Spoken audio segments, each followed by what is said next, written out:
we have a lot of his philosophy and his theology of providence coming out. So we thought we'd hold on to that theme and then kind of work our way through slowly some of his more um, popular works.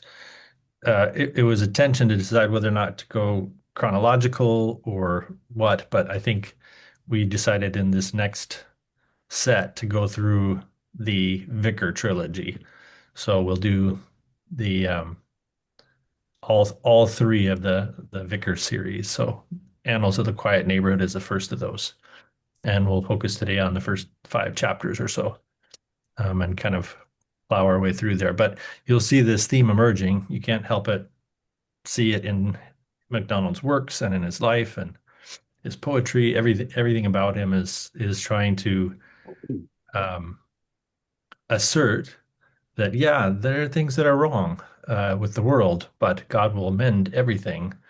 And that kind of faith or courage in the intention of God, the good intention of God, is really what's setting the setting the groundwork for his characterization in Annals of a Quiet Neighborhood, especially.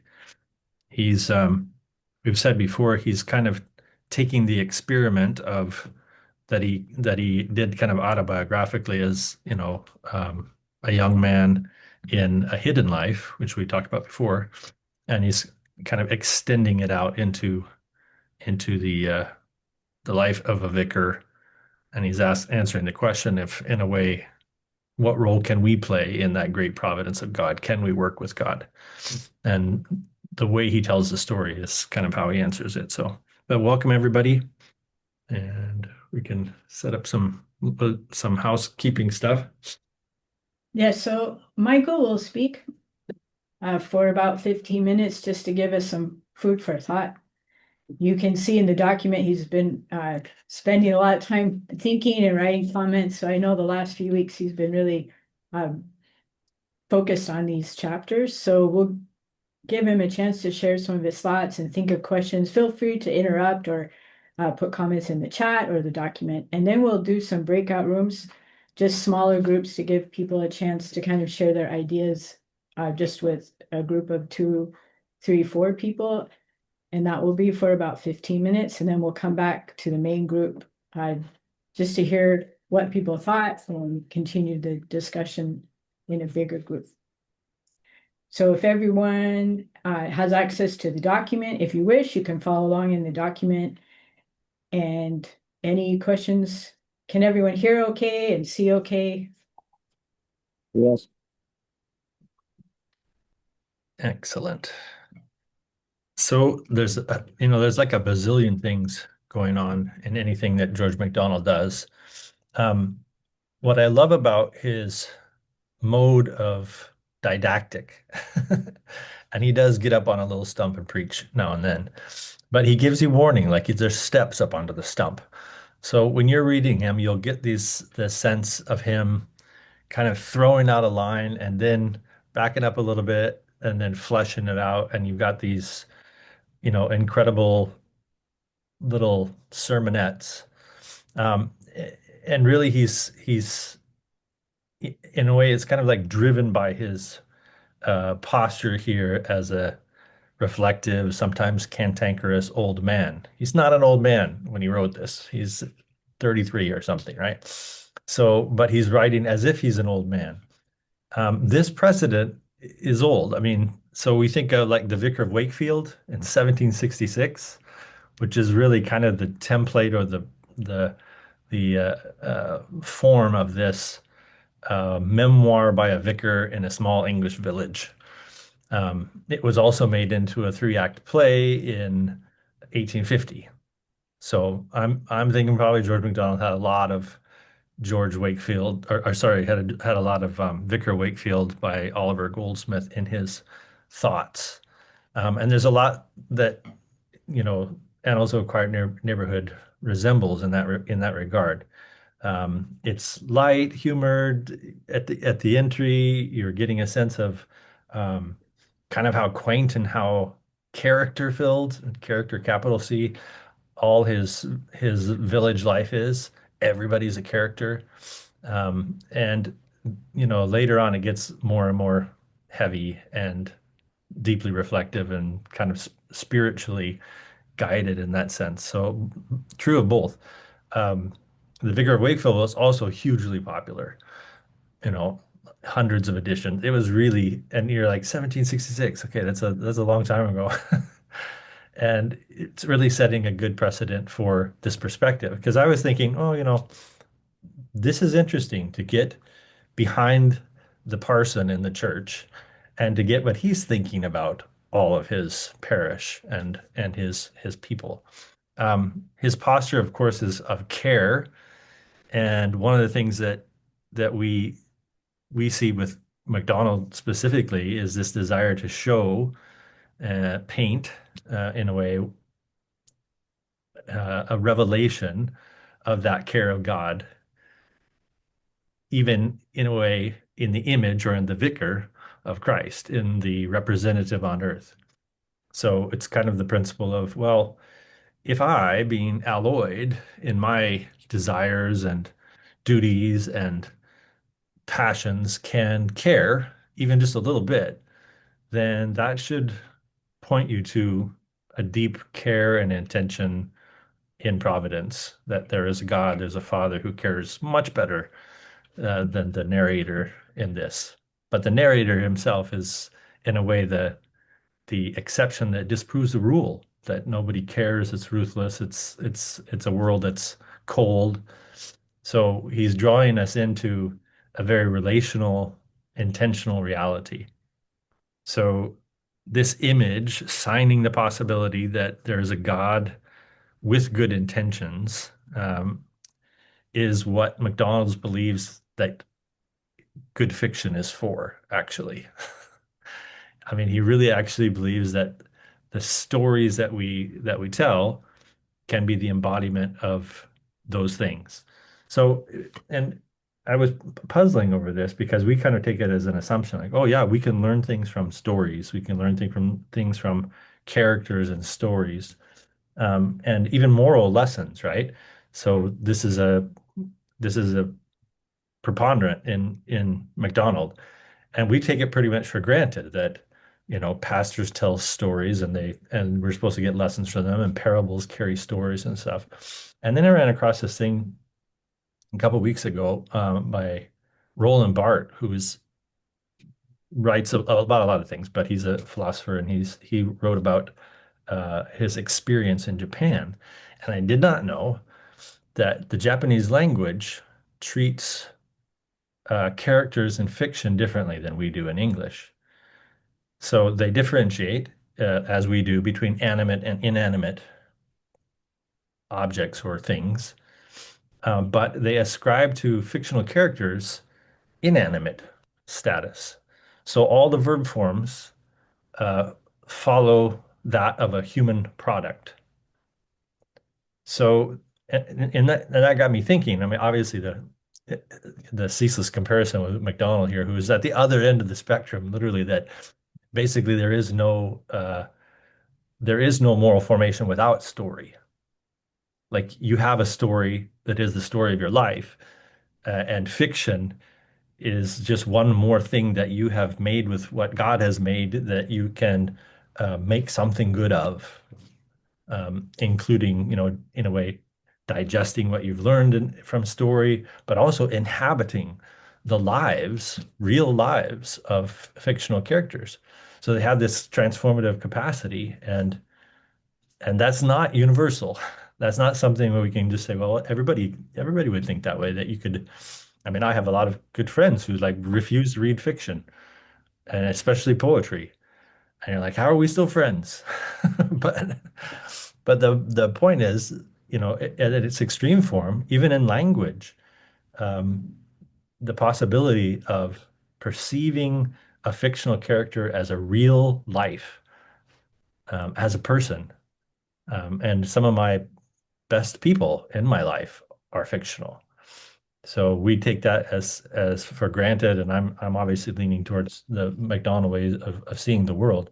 But I would just want to put out there as like a puzzle that it never occurred to me that there could be something so radically different. Imagine every fictional character you've ever read about would be acting as if they were a puppet, and you would know they were a puppet while they're speaking and acting and doing everything they were doing because they'd be using different verbs. There would be their puppetness, their form would be as a product, not really acting in the same way that real animate animals and humans do. So that that in a way kind of gave me a more stark edge in a way for what MacDonald really believes about the moral good that's possible in stories. For one, theologically speaking, MacDonald believes very strongly that there is no such thing as moral good that's not acted. There is no such thing as a theoretical moral good, right? It must be acted and not conceptualized into being. So the extraction of a thought as a moral good is something antithetical to him. And we'll see it repeated in his unspoken sermons a lot that, the way to a good is to act, to be in action. So it resides in character, and that means it lives obviously in stories, and stories can be fictional and morally true. We must kind of host the moral development all in the same place. All of our moral development happens exactly in the same place for MacDonald, and this he gets from Coleridge and others. But the place where we host our moral formation is the imagination. This is why fairy is so important to him. I've got a good little article coming out in the next Northwind about fairy and MacDonald, but this this idea that uh, how we enact our good, our virtues, is hosted in the human imagination. And whether we're referring to a fictional character or to our real life, um, gets pretty blurry for MacDonald. He'd be pretty comfortable in a postmodern context where, people, people have moved past a strict modernity of differentiation of what is strictly knowable and not knowable and based on certainties that are no longer tenable. Um, so that's kind of where I was leaning with George MacDonald's take on stories and how important this is then to tell these stories of individual lives, and his intention then to enact the actual moral development of people. Now, obviously, the setting is very contemporary for him. So he's thinking in terms of social structures and social status that is very different from us. Um, and also probably uh, our tolerance for a lot of his preaching is probably lower than most. Like depends on how we grew up, probably, but whether or not we're used to hearing the sermonette. But it's part of what he believes is a way of engaging. The other component, of course, is apologetic. He's actually arguing here and there. Obviously he's apologetic when he stands up and says, I hate pollards, or not I hate pollards, but I feel that they are ill used. And I really, he has a real trouble with pollards. Pollards, by the way, is a tree that's just been lopped down to a stump and is allowed to only grow out its fresh branches. But then he has a little bit of reflection on that. So he says, pollard's bad, right? And you think, oh yeah, okay. As a good romantic, he would prefer the natural tree. Nature itself is the best shaper of the tree, and the freedom of being a tree, its treeness, has to be, unimpeded. And the pollard is the expression of the most ill-used tree. It's hacked back. But he says that was the young me speaking, and the old me now has learned to appreciate and to honor, and to honor then is on the way to loving, really, the pollard. And you get the sense that he's really not talking about trees here. He's really talking about people. And that, you have a sense in which um, his love for people is first expressed in this desire that they would be free, they'd be fully human, to be all that God intended them to be. And when he sees people ill-used, oppressed, obviously coming up in the Revolution here, you're seeing a kind of bit of poverty and extreme abuse of labor in his lifetime that you know, he dislikes. And he also believes that that's not what we were made for. But then he says something about them. He says that the Pollards are, they make up for their ugliness, the ugliness of their life and the circumstances of their life by overcompensating and being more fruitful than any other kind of tree. They refuse to let their tree nature be suppressed to the point of it no longer functioning. So you have this so you're going to get these little episodes from McDonald, and he's going to lead you into you know, a little talk on a sideline. And some of the energy of that is, like I said, he's, pretending to be an old man reflecting on these, but they are real philosophical, anthropological, theological kind of views of his. And he's articulating through this lead character. So that's one example where he wants to teach, and he wants to make some principle known to us, and there's no way really to do it but to reflect in front of us on what he's encountered. So these images, then, the stories, the words, the little vignettes, are meant to reveal a reality that is invisible because it is it is describing a motion of relationship. So like love, like father's care, which is huge for him, um, which is goodwill in the world, good intention. Um, Having been made for McDonald means that you are intended. To be made is to be meant. And so and those intentions behind that making are good.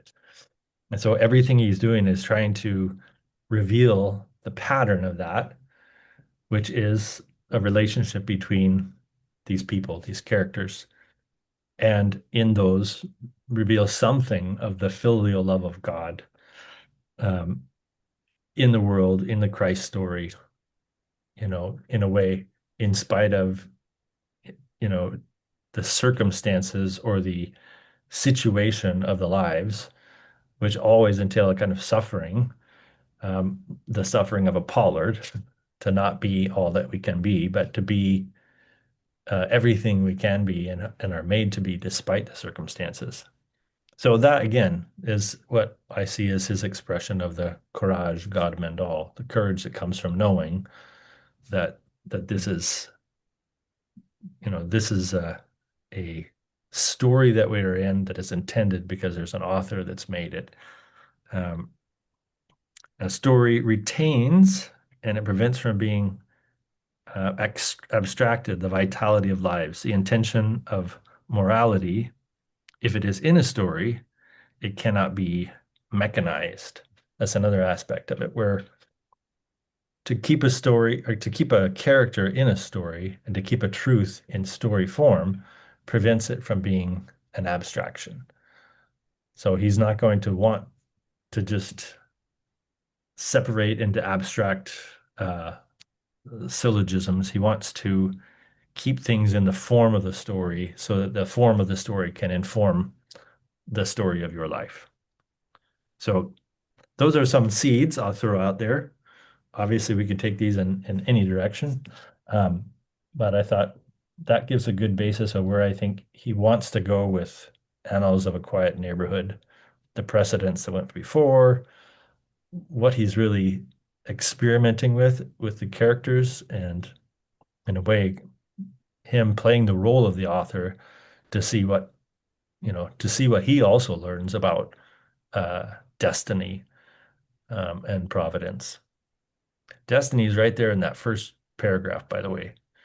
And that in chapter one, where he's wrestling with a comparison between that destiny which took form to the old pagans as a gray mist high beyond the heads of their gods, but to us is known as an infinite love revealed in the mystery of man.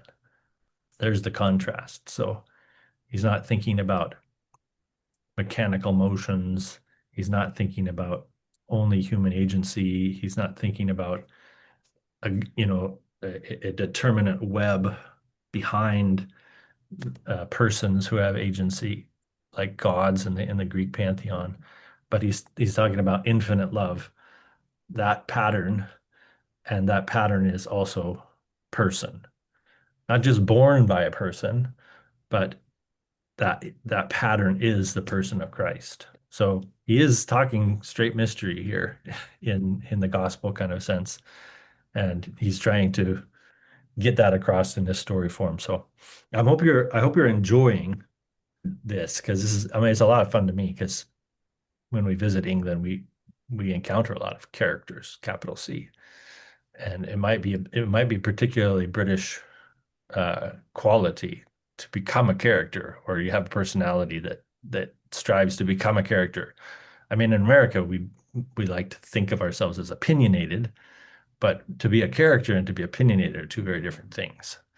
And his novel is full of real characters, and I think that that's part of the sentiment within which he kind of can work and get away with. Um, Probably also why he's dearly loved in America, because we like that sentimentality as well. But he's telling stories and he's making characters, and he really believes in the possibility of us being changed by this.